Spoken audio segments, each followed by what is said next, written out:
Welcome to Ask Concussion Doc, episode number 100. Woohoo. Big centenarian episode. Today we have a guest, Melinda Crinan-Hill, who is a registered psychotherapist, and we are going to be talking all about nervous system hypersensitivity, what it is, how it happens, how you can help to deal with it, and also kind of along the same vein for some people is going to be dealing with certain setbacks that happen throughout your recovery. Anybody with PCS that's been going through it for any length of time will know or can attest to the fact that you will have, these setbacks where you go and do something or try something new and it ends up setting you back for a period of time, sometimes weeks or even longer. So let's do the intro here. Melinda Crinan-Hill at Stillspace on Instagram for those that are watching live on Instagram. She is a registered psychotherapist, trained mindfulness facilitator, and the founder of Stillspace, which is a mindfulness consulting company that offers mindfulness and compassion-based initiatives to enhance wellness. Melinda has a dynamic and comprehensive background in both psychotherapy and mindfulness. She has trained in a range of mindfulness-based interventions, such as mindfulness-based cognitive therapy and mindful self-compassion, and her academic background includes a Master of Education in Counseling Psychology from the University of Toronto and a Master's of Public Health in Health Promotion from the University of Alberta.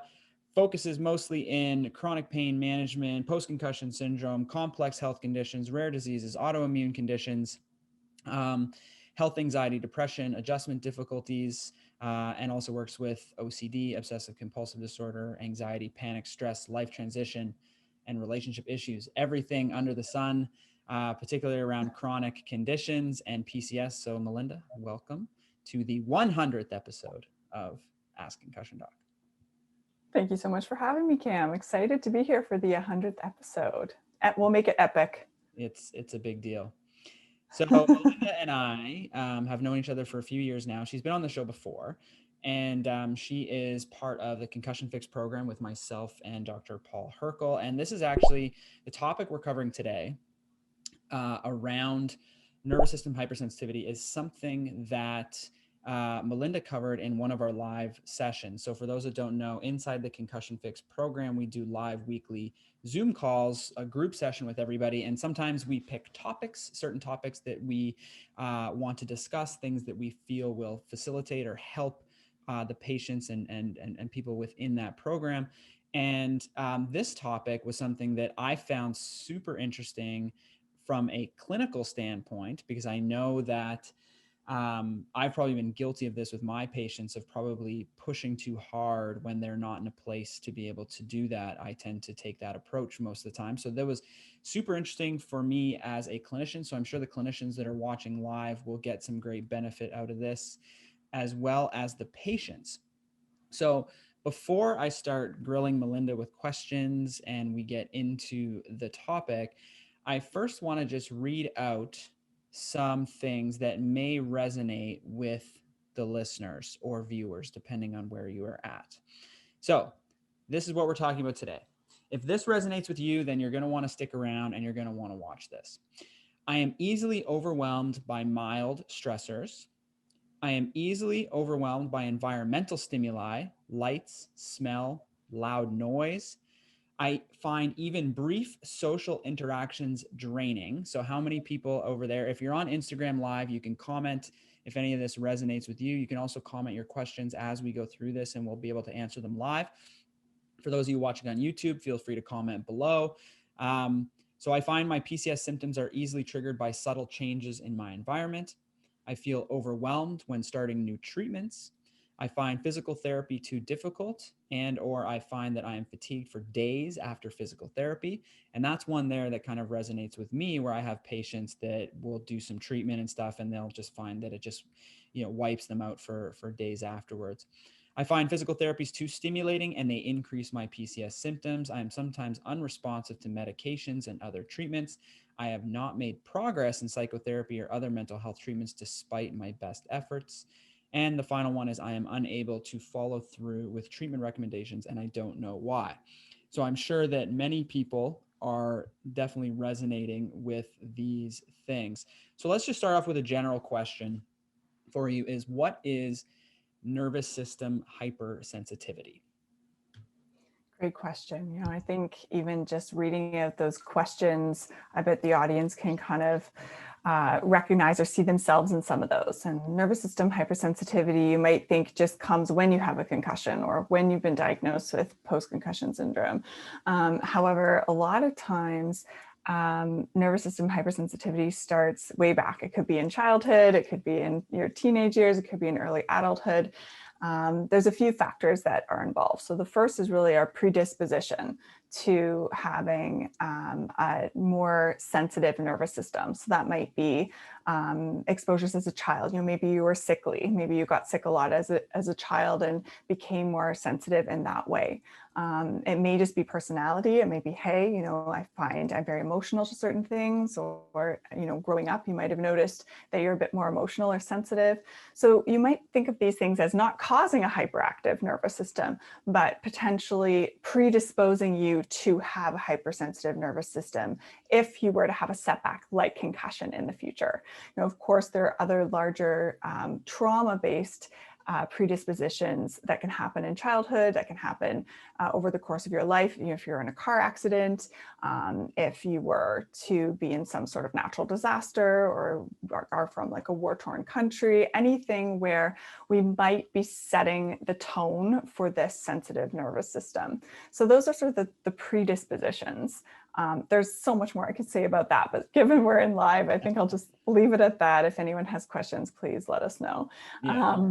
Secondly, hypersensitive or overactive nervous system can come forward, even later in life when or if we're exposed to repeated states of stress, if we repeatedly are ill, if we have, in PCS, we learn a lot, sometimes this isn't someone's first concussion. They might say, hey, I've actually recovered fine from my first concussion and had no ramifications from that. And then their second or their third, well, suddenly they're having such a hard time recovering. There's obviously other factors involved in that.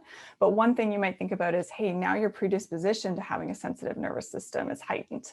So I think that's the important thing to sort of lay the foundation, is recognizing the factors that might lead you to be having an oversensitive or hyperactive nervous system currently, and that it could be any sequence of events that have happened in your life. But I think a lot of PCS sufferers can relate to the fact that they probably had more than one stressors, or maybe before their PCS, they led a very high stress life, whether that's work, interpersonally, socially, whatever it was. There might be other factors involved that can set the stage for you to have a more hyperactive nervous system. I think that answers sort of half of the question. And then the other part is really, what is it? Do we want to get into that now, Cam? Yeah, I mean, I just, something came up in what you said, and I just want to try and see if there's any way we can kind of tease it out or clarify. But you mentioned trauma. Would this be like a mild form of post-traumatic stress, or what's the differentiation between, one or the other? Like, how would you be able to make that? Yeah, I mean, when we're thinking about predisposition or predisposing factors to having a sensitive nervous system, it can be a small trauma, like an accident, a really high stress or high conflict family home growing up. But it can also be a larger trauma, like assault or being part of a natural disaster. So there's such a range, it's such a broad spectrum when we talk about trauma, but typically the language is small t trauma or large t trauma. Mm-hmm. That can be part of those predisposing factors. So what then causes this? Like, aside from the trauma aspects, is there like an underlying physiologic mechanism that we're aware of, or what's kind of the underlying pathology of, if you will, if that's a good way to describe it? I think that's a really hard question to even answer, because when we think about, how does it develop, some people might have been raised in a really stressful household or experienced small t, large t trauma and seem to still have that resilience moving forward and may still recover well, whereas others don't, and it is so individual. And I think, from a physiological or biochemical, I couldn't really even answer that with the psychology background I have. But I think, it's not something as easy as saying, this is exactly how, you would be diagnosed or you would have a hypersensitive nervous system. it's sort of each individual. And what I always sort of say is to try to invite yourself to get curious. You know, if you resonate with having a hyperactive nervous system or an overactive nervous system, can you think back of what might be some of those predisposing factors, or what might have brought you to this today? Because everyone's journey in life is so different. So it's really hard to answer in terms of, you know, what exactly caused this. Just because there's a concept in pain, which is like a central sensitization, in a way where your nervous system basically has a almost an overreactive response to, you know, smaller stimuli or pain. I'm just wondering if it would be along the same line. Like I have no idea. I'm just asking that. But yeah, maybe a term to think about is like the stress tolerance, or, you know, how there's that threshold to I forget what the term is called that you talk about in the concussion fix. But there's one where, you know, when we're starting baseline after a concussion, or we're starting to recover, there's a threshold in which you'll go overboard and maybe start to experience more symptoms. And we can think of it as, you know, everyone's, whatever your threshold is going to be different from the next person. And that's just based on your genetics, your physiology, your life events, your predisposing factors to things like stress, your resilience level. And I think that, you know, trying to understand where your threshold is just, again, such an individual thing. Does that make sense? Yeah, I always call it the line. Like I say, like, what's your line? Where's that? You know, you want to flirt with that line. You don't want to stop short of that line, because then the line gets closer to you, right? So you want to be able to kind of get to that line and just go beyond that line slightly. Now, but where that line starts, may look so different from patient A to patient B. Right. And when you think of patient A, if their line is down here and patient B is up here, you might think, hey, did patient A have factors along the way that maybe made them more predisposed to having a hypersensitive nervous system that might cause them to have a lower stress tolerance? Right. So, and is this, I guess, concept, is this like a normal thing? Like everyone kind of has some level of sensitivity of their nervous system, and then certain people, because of stressors or traumas in their lives, they get, you know, their line gets closer to them in a way, if that, you know, makes sense. Is that, or is this a completely maladaptive, things gone off the rails type of situation? I think it's really normal. You know, I think part of what we did in bringing up this topic was to really normalize that, you know, these things that happen to you, whether, you know, you might be comparing yourself to someone who's recovered much quicker than you, is a reiteration that it's not your fault, that this is what your trajectory looks like for recovery, that it's actually just part of your, you know, composition, and that recognizing there can be so much power in recognizing and learning where you are, so that you can begin to increase your stress tolerance and help to reestablish, as I'm sure we'll get into, this safety that your nervous system doesn't have to respond in that fight or flight mode. So I think, you know, normalizing this is such an important part of the conversation, because having a hypersensitive nervous system is probably a lot more common than we think when it comes to chronic injury, illness, or other.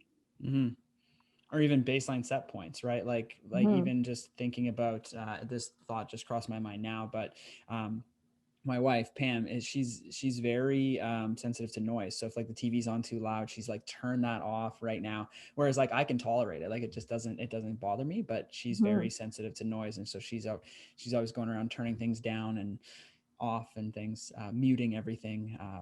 But anyway, yeah. So she's probably got a lower, like a set point for that, or something that is that way. But do you think that this is something that is present in all PCS patients, post-concussion syndrome patients? Like, is this something that you see pretty well universal across the board?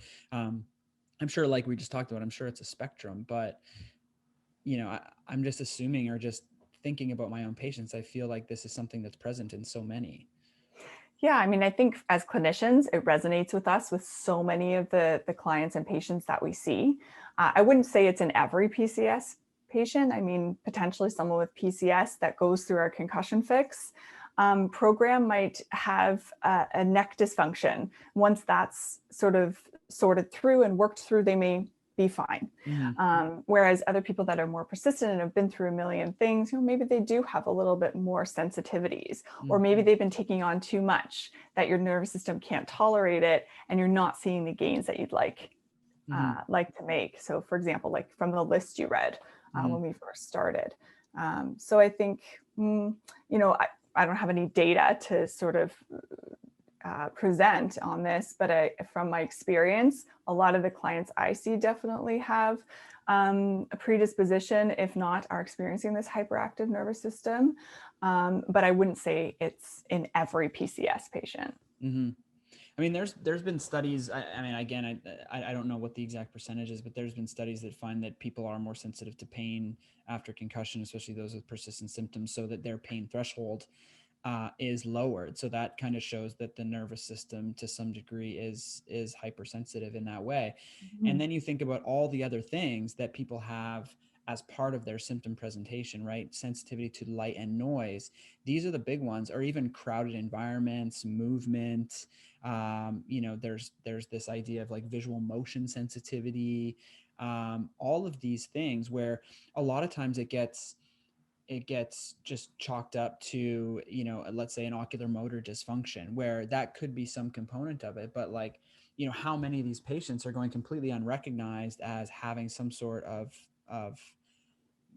nervous system hypersensitivity, something going on more systemically than just the motion that's happening around them, right? Yeah, and I think that's a great point to highlight for any clinicians that are listening right now, is that, if you try something diagnostically that seems like it will be helpful, and it is helpful in some way, well, you're probably on the right track. But if you've tried a few approaches diagnostically and you're not finding any impact or any positive benefit, okay, well, perhaps thinking about slowing it down and seeing where that nervous system is. Does this person report that they experience a lot of sensitivities in their life? Are they, giving you that laundry list of things that might, raise the flag and say, hey, this person might just have a really oversensitive nervous system. And until that is sorted out and that patient is able to get the skills and competencies to feel more safe internally, then they are more likely to have benefit in the approaches that you're taking. So let's talk about that. There was a couple things there. So the one was safety, right? And I asked if this is kind of a maladaptive behavior. Is this rooted in anxiety anyway? Like let's talk about noise, for example. So you have a patient that goes out to a restaurant, or even traffic noise, or crowds, or they're in a conversation at a dinner table and it just becomes kind of overwhelming to them. Is there something there that's rooted in like a safety mechanism, like alert, get out of here because this is bad for you? Or how does that kind of work? Like, how do you kind of conceptualize that, or think, how do you think about it, I guess? Yeah, I think sometimes the easiest way to kind of understand it is to think about the most common way that our nervous system works. And our autonomic system has the parasympathetic and the sympathetic. So one of them, the sympathetic, is a fight or flight response. When our body perceives danger or imminent threat, it does one of three things: fight, flight, or freeze. There's actually a few more, but I think generally speaking, fight, flight, and freeze are the main ones that we understand. The parasympathetic system, on the other hand, functions that when the body knows it's safe, it can do things like rest and digest, right? It can take down the armor and say, hey, I can focus on these important body functions, which is also when the body heals in that parasympathetic state. So when you have an overactive nervous system, what's happening in these stimulus you might be getting from your environment is that it's constantly signaling the sympathetic system, that fight or flight response. And the more chronic that becomes, where that fight or flight system is constantly activated, the more likely it is that you're going to develop an overactive nervous system over time. So I find a lot of patients and clients will share with me, well, then this happened, and I just constantly feel on edge and I can't sleep, and I'm, rolled up in a ball of tension and stress. And that to me is a pretty clear indication that, hey, you're in constant fight or flight mode. And what happens when you're in that all the time is that it's really hard to start regulating regulating your system, your emotions, your physical recovery. You're going to not hinder, but you're going to, your ability to recover from a physiological perspective or cellular level is probably going to be compromised. So there's so much that is going to lead to ongoing damage or ongoing setbacks if you're in this fight or flight mode in a chronic way. So part of this is helping people to understand when they're in that fight or flight mode and learning to move over and activate their own rest and digest, their parasympathetic, which can be things like mindfulness, grounding, simple breath work, mindful movements. There's a ton of things that we get into in the concussion fix that really breaks that down. So I think really understanding it from this autonomic nervous system perspective can help us to understand when we might be most likely to be having an oversensitive nervous system. Again, that's when this fight or flight or sympathetic nervous system is activated too much, meaning that we're always perceiving threat, even if there is no threat there. So like the noise, the lights, our body and our nervous system is interpreting that as danger and that we need to get away and get to safety, even though there really isn't a threat. Mm-hmm. Mm-hmm. It's like, that's kind of like anxiety in a way, because anxiety in a lot of ways is a protective mechanism to, signify that there's a threat, and it activates our sympathetic nervous system and it gets us moving to, fight or flight, to get out of there, or freeze, if that's your response. And so it's kind of interesting in that way that something that is designed to protect you, if something is perceived as threatening, which is now not necessarily a threatening stimulus, is there all the time. You begin to just perceive that all the time, and you're in this constant state of this hypervigilant state. But I know just from my clinical work, and I do a lot of manual therapy, and I'll have patients that are just really, really jacked up, and I'll treat them, and it'll just make everything worse. Like, it'll just flare them up completely and all of these things. So what would be your advice? Like, we want to talk about now treatment angles, for something like this. Is this, if I'm a clinician and I'm treating somebody, is this something that I should be trying to do first before I do treatment? Is it something I can do concurrently? Is this something I can just teach my patients how to do, or is this something that we should involve psychotherapy? Or so let's talk a little bit about treatment. Where do we go with this? Yeah, I'm trying to think of the best way to answer that. I think when we're talking about treatment, you can probably get a sense of which clients or patients are struggling with your treatment plan. And that might be your first sign to say, hey, if the treatments I'm implementing aren't effective, let's see if I can go a little bit deeper and get an understanding of what that experience is like for the client or patient. So if they're like, we read off in the list you read at the beginning, if they're complaining of any of these things, it might be, well, wait a second, maybe, for example, if you're a chiropractor, maybe acupuncture to help regulate the nervous system is the only treatment that's going to be effective in that moment. Whereas the manual therapies and the other things might overwhelm the nervous system, cause that fight or flight response to activate, send them into this, excitability or overactivity that's actually just going to flare everything up. So you might have to use your judgment. And, I find this topic so important. And I've said this a few times. I just really want to get this all into an online course so that it's available for clinicians as well as patients and clients. Because I think once we can tease this apart and really understand it, it makes intuitive sense as a clinician what to do when these clients present differently in clinic. You might try one thing that's very standard diagnostically and it's going to work great, but then the next one, it doesn't work at all. It flares them up. And, there's a way to sort of start teasing that apart, knowing about this hypersensitive nervous system, so that you can implement treatments that are going to be more effective and actually help them increase their stress tolerance and decrease that sympathetic activation. Is this something along like kind of that same line? Is this something that, in terms of decreasing your stress tolerance, similar to let's say like a cognitive behavioral type thing, or a treatment for anxiety, is to somehow sit with that, to experience that to some degree. And what would be a recommendation for somebody, let's say, that has trouble in crowded environments, in, let's say, a restaurant, right? That's one that we always get, is people want to just go out for dinner with their friends or go to like a social gathering of some kind. But every time they do, it crushes them for a week. So how can that person, you know, try to get over that? Yeah. From a psychology perspective, Just from an overall, yeah, I think that's, treatments. yeah. Mhm. I mean, from a psychology perspective, if I had someone coming in saying, "Hey, I just really want to sit with my friends, even though I'm having this noise tolerance issue, what can I do?" I typically use an approach that's based in CBT, or cognitive behavioral therapy, something called exposure response prevention. And all that is a way of reintroducing your body, your nervous system, to gradual stimulation to help you build up a tolerance. And what we know on the research in that approach is that your body habituates over time, and the stimulus that was once overwhelming is no longer overwhelming.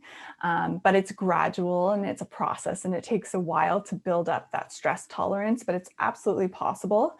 I would say, as a mental health clinician, that's my approach. But I would say that it's not just psychotherapy that can help with that. I think it's also things like acupuncture, naturopathic remedies, diet. I think a lot of things that are implemented by other clinicians can be just as effective.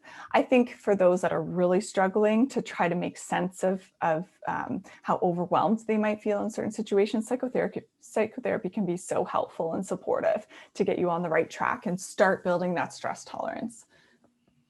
Is there risks to, so again, kind of along, is there a risk for somebody, let's say, that is having noise tolerance issues? Is there a risk to them for going and trying to expose themselves, or is it something that you would want to do under supervision of some kind? Or I feel that, as I tend to try and push people to just go and try it and sit with it, trying to encourage them that there's going to be no adverse risk necessarily in terms of a concussion recovery standpoint. But is there a risk from a nervous system hypersensitivity standpoint? Could that actually make things worse in the long run?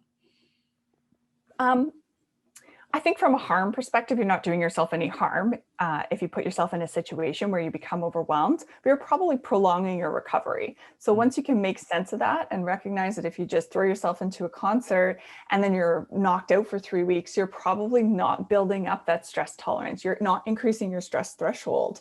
So it's probably staying the same, if not getting lower, because you're starting to even probably be a bit more squeamish next time you think about going into a noise environment. It can start to create fear and anxiety around that. So no, I don't think it's going to create harm, but it may prolong your recovery.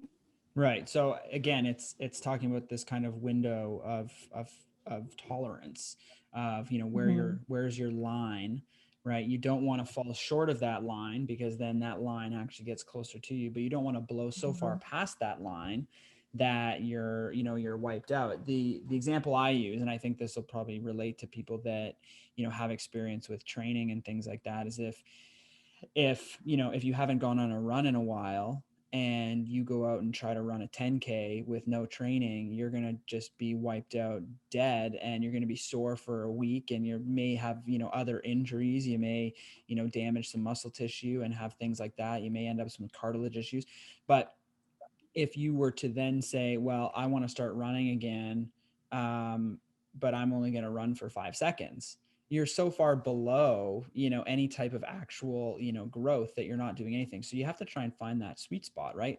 You don't start with 10K, maybe you start with maybe start with 1K, and then see how you do from there, and then gradually build from there. So same thing, if you have noise issues, don't throw yourself into the concert, but maybe go into the restaurant, and just kind of look around, go to the washroom, and then leave, kind of thing. And that way you've had some exposure. Okay, that wasn't so bad.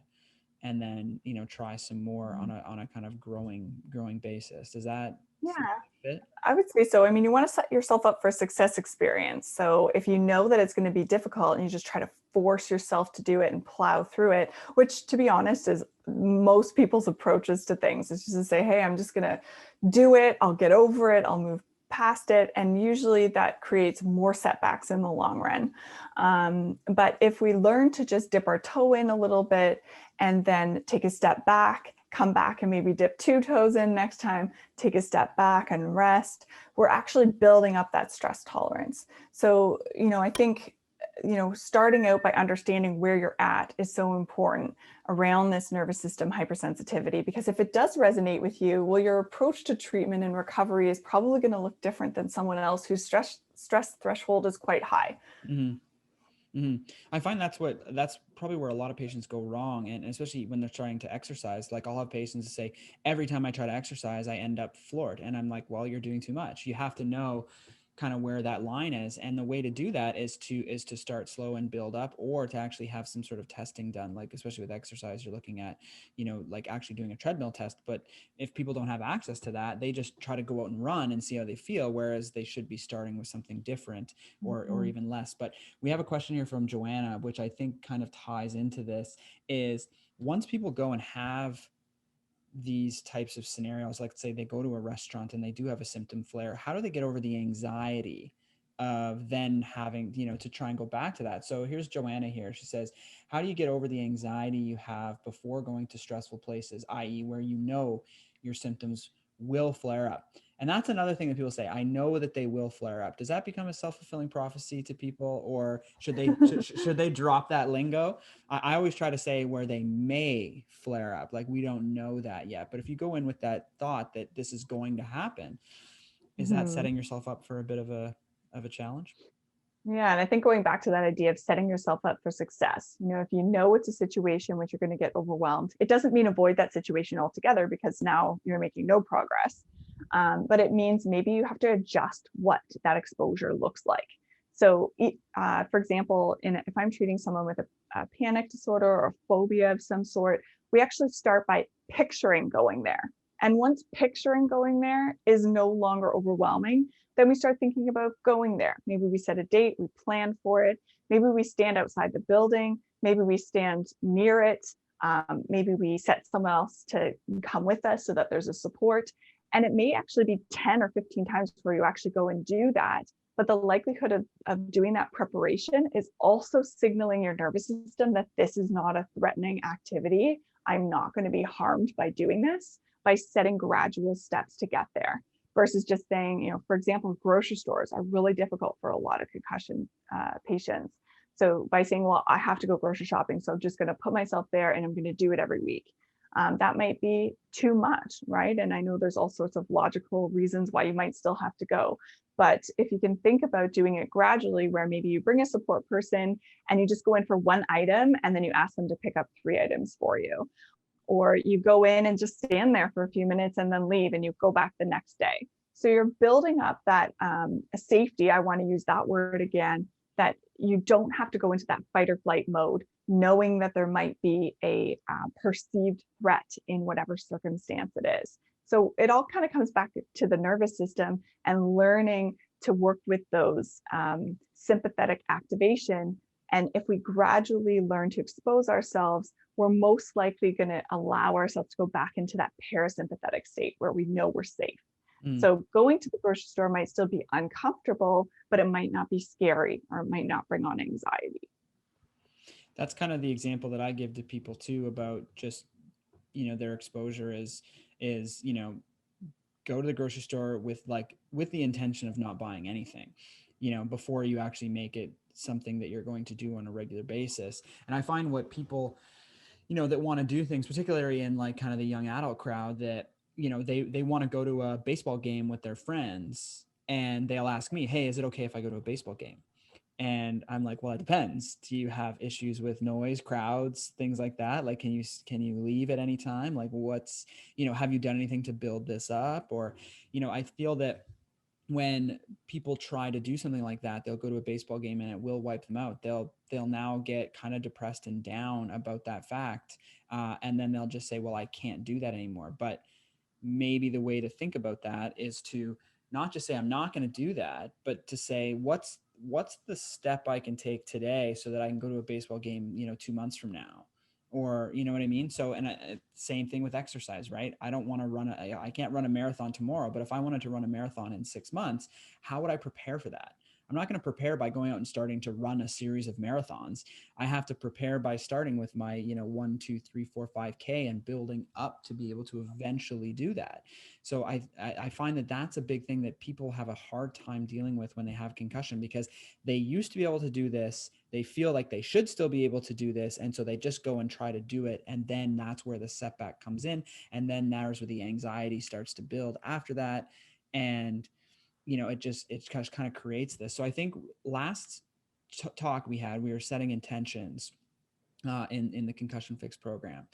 And I think one of the things that was so important was that idea of just kind of starting small, and and kind of growing up from that. So do you have anything to add on that, or I just Yeah, kind of went I off mean, there?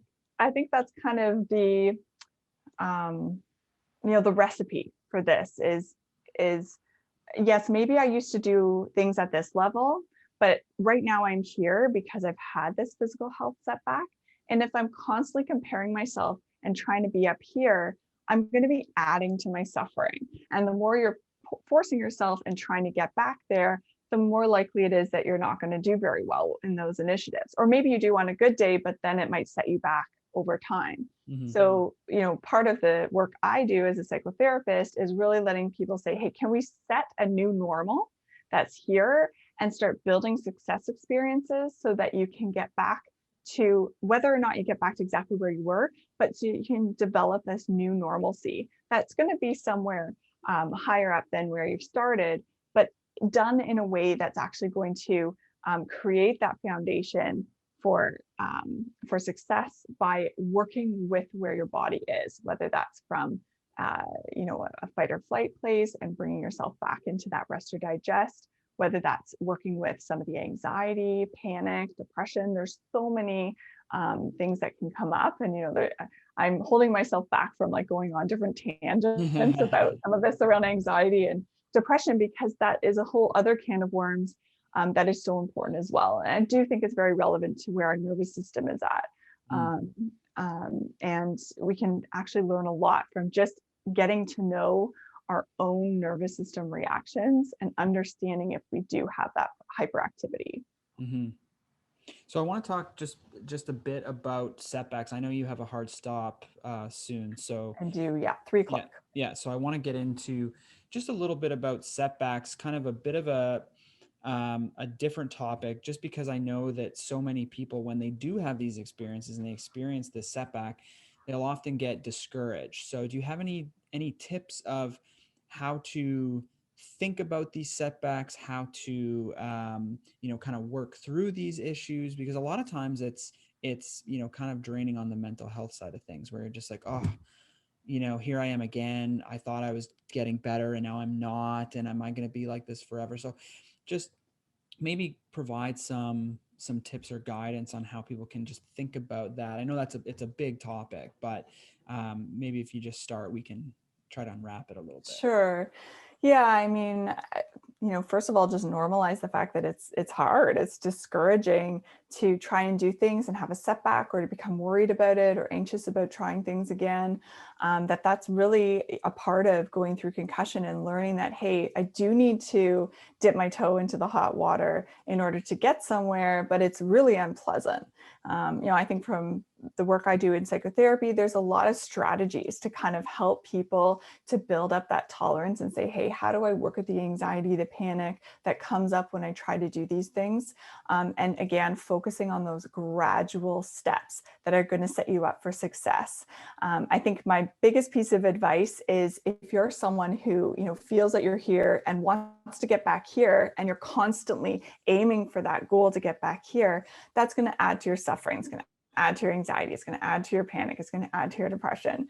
So if there's a way to sort of negotiate with yourself and say, hey, this isn't where I want to be, but if I set myself a new goal or a new normal just within the range where you are, starting where you are, that's actually going to help me in the long run to gradually build up Yeah, over time. I think that's something, especially when you have people that are high achievers, academics,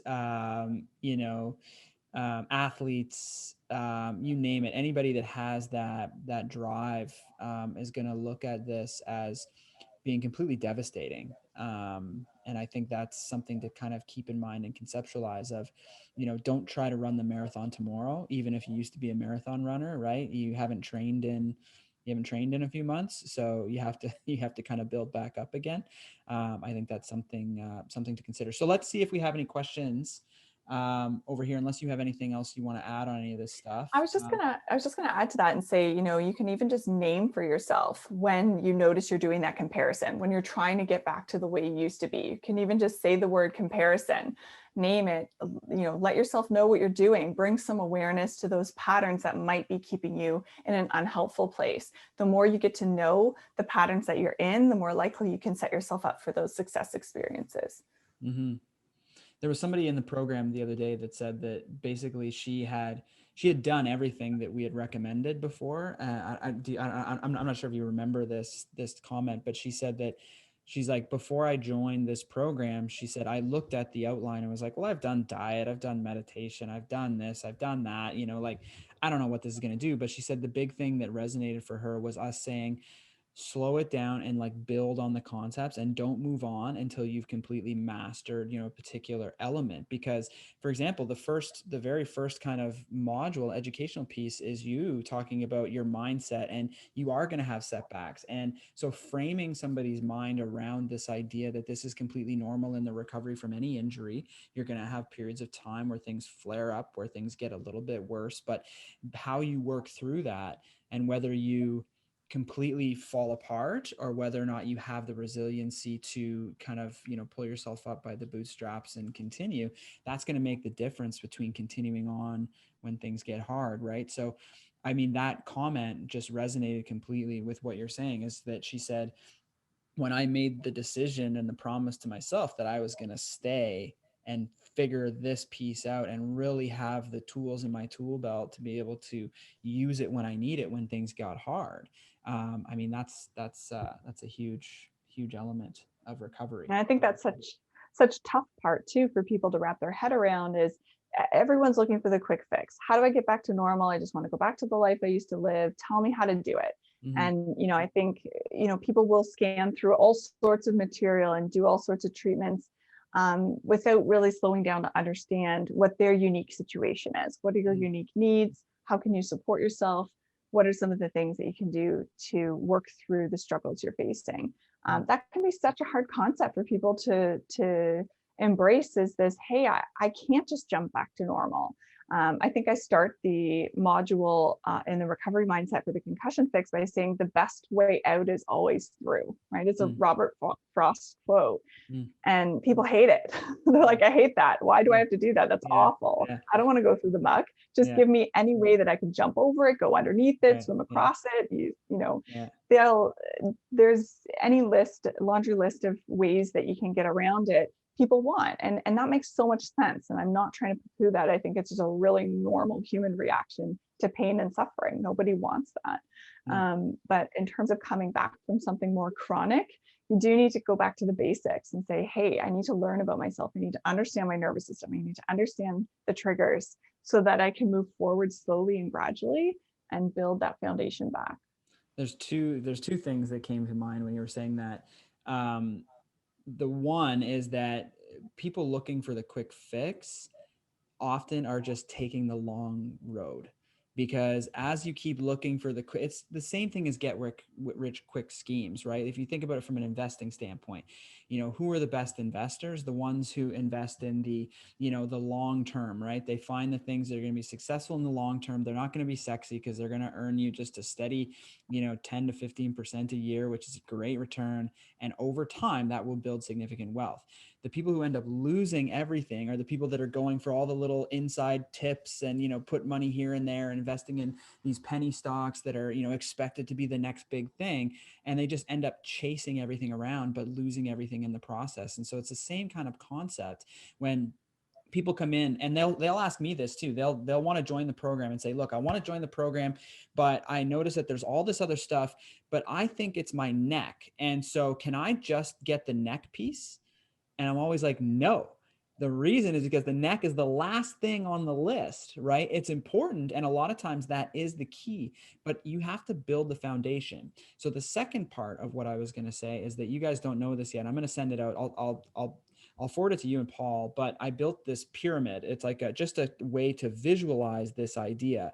And so there's three kind of structures on the pyramid. And at the lower base, I have the mindset idea, right? Nervous system, hypersensitivity, mindset, stress reduction, meditation, like building the tools that you're going to need to be able to go through the rest of this process. That's the foundation. That's the key piece at the bottom. Then in the middle, I have inflammation, diet, gut health, etc. And then at the very tip is the rehab, right? So the entire idea of rehab, but what do people do? Oh, it's my eyes. I'm going to vision rehab. But they haven't done the other stuff. So the vision rehab is not going to be helpful because they have also a neck issue because they have chronic inflammation, and they have chronic inflammation and they have so much neck tension because they're constantly stressed and nervous system jacked up. So you can do all the rehab therapy you want. So if you've ever been going through vestibular therapy, vision therapy, neck treatment, whatever, and you're not getting better, the reason is because you likely haven't built that foundation. So you need to kind of go back to the basics. And actually by doing that, by taking the quote unquote long road, that's actually the shortest path that you could possibly be on. Because otherwise you're just going to be chasing the quick fix forever and losing everything, and mostly time. You might get the instant gratification. You might get that, oh, I'm better for a little while. But in the long term, if you haven't built your foundation, you're more likely to have setbacks. It's like building a house without putting a foundation in. What's going to happen over time? It's going to fall apart. It's going to sink into the mud. Yeah. Absolutely. It's such a hard concept to wrap your head around. And I think, I want to extend so much compassion to anyone who's listening, because it is a real thing. Of course you want the quick fix. Of course you just want to get back to normal. And I think that's a lot of the work I do too, is just looking at, hey, there's grieving. There's a grieving process that comes with the losses that you might have sustained on your way back to getting to where you'd like to be. And the more you can honor that, the more you can honor the pain that you're feeling, the more likely it is that you might be able to create some movement forward. So there's a bunch of people commenting now, which is good. Okay. I know you only have about 10 minutes, so we'll try to see what we can get to. But sure, Nicole says that's the hardest lesson to learn. Slow it down! ! Lucia says, love this live. Thank you. Leanne says, is consistent exercise a foolproof way to regulate a hyperactive nervous system? I would say there's more to it than that. I think that, consistent exercise is going to help, particularly because it helps to balance the sympathetic, parasympathetic nervous system, but there's way more to it, right? Like we were talking about breathing exercises, meditation, stress reduction. There's even some stuff on cold water therapy and cold water showers and things like that that can elevate your parasympathetic system. So I think there's more to it than just the exercise. Here's one for you. Carson says, do you have any tips for when you are flooded with stress and anxiety, such as meditation or mindfulness? Any tips for being flooded with stress and anxiety? What can you do? That makes me think about the sympathetic nervous system, right? If we're constantly in that fight or flight mode, that probably sounds kind of what he's describing there. What can you do to bring yourself back into that parasympathetic rest or digest state? Because that's where healing takes place. That's where we can actually physiologically, emotionally, mentally recover. So like the gentleman said, there's things like mindfulness, meditation, strategies in psychotherapy, things that can sort of help to calm down that nervous system, to learn that you're safe in your body, is going to help reduce the amount of times your nervous system goes into overdrive, goes into fight or flight mode, and you're more likely to start recovering quickly in that parasympathetic or rest and digest state. To get there, I can throw out these terms like mindfulness and meditation, but they're whole practices, and they're, it's a process to kind of learn and understand them. For those of you who aren't in the concussion fix, where we kind of get into detail about that, there's some great, public apps out there like Calm and Headspace that can teach you the basics. Those are two really well-respected ones. And have done a great job. There's even themes in both of those apps around working with pain or injury or setbacks. So I welcome you to check those out as well. Yeah, that's good. Do you recommend people, like in that state, do you recommend that they find somebody to work with? Or would you recommend they start with something like an app or something like that? Or would you say, you know what, if you're constantly in this state, maybe it would be helpful for you to, find somebody to work with, psychologist, psychotherapist, social worker? I mean, if you're finding that you've tried a few things and you can't seem to help some of the symptoms you're facing, and it seems to be this chronic state where you're feeling really discouraged and hopeless about it, absolutely get some support, have someone help walk you through it. If you're sort of just on the start of that journey, you might want to set some really reasonable goals for yourself and say, hey, I just need to learn about what is mindfulness, or I need to try listening to an audio track, and start building yourself up again, focusing on building success experiences. That's more likely to help you start building that foundation for recovery. But if you do find you're struggling more often than not, and you're feeling really discouraged or self-critical, I definitely recommend reaching out and finding a therapist or a community worker, someone that can really help support you through that, even just to get started. Mm-hmm. So this here is actually Marike, who's in the Concussion Fix. She said, this is a very helpful talk, Melinda and Cam. For me, it's hard because I've lost so much: work, sports, social engagement, driving a car, reading a book. So the steps from here to a little bit up, they're so small, and it's hard to keep trust and motivation. She said, luckily I found Concussion Fix, and this is a great live to add to my trust in the future. So yeah, I think that's something, it is almost like a loss, right? Like you can't necessarily socialize with friends. I mean, obviously pandemic world right now that, a lot of us aren't able to socialize with friends other than Zoom calls and stuff. But I find that concussion is just so isolating for people. And I feel that it is hard. And when you try to go out and do it, you end up with this nervous system that just won't let you do it. And now the discouragement is there. So I think that there's some really important nuggets here for people that have been listening to this, as to say, don't make the goal necessarily to go out with your friends this weekend for drinks. Make the goal to make that goal, let's say, for a month from now, or 6 weeks from now, and then do the things in the short term to be able to build up to get to that point, right? Like, I think that's where we're missing, is all the steps in between. We're saying, I want to go for drinks this Friday, I'm going to try it, and then boom, it doesn't work, and then now it comes flooding in. Spirals. Yeah. Okay. Yeah, I mean, sometimes, just to comment on that, Cam, sometimes it's just starting for today. What are 3 things you're doing today? And once you've done those 3 things, that's great. That's enough. Close the book, relax, and then start fresh tomorrow. What are the 3 things you could do that day? Make them reasonable, make them, things that are going to help you move forward, but not overwhelming. And, sometimes when the, future looks overwhelming and too much, don't think about the future right now. Just think about today.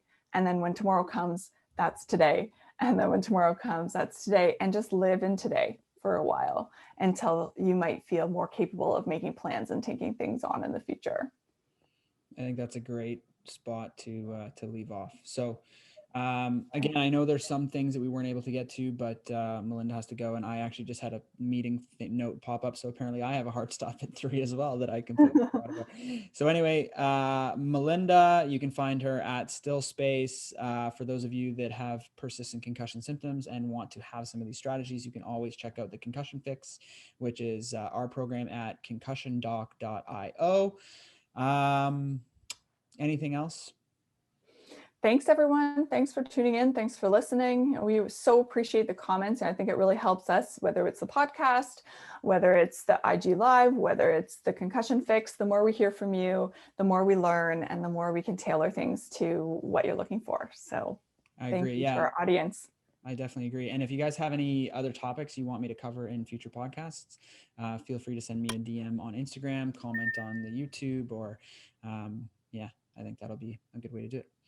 All right, Awesome. Melinda, thanks a lot. Enjoy Thank the rest you. of the day, and thank you everybody else. Enjoy the rest of your days and weeks, and I'll see you next week for another episode. Take care, everyone. Bye-bye. Bye.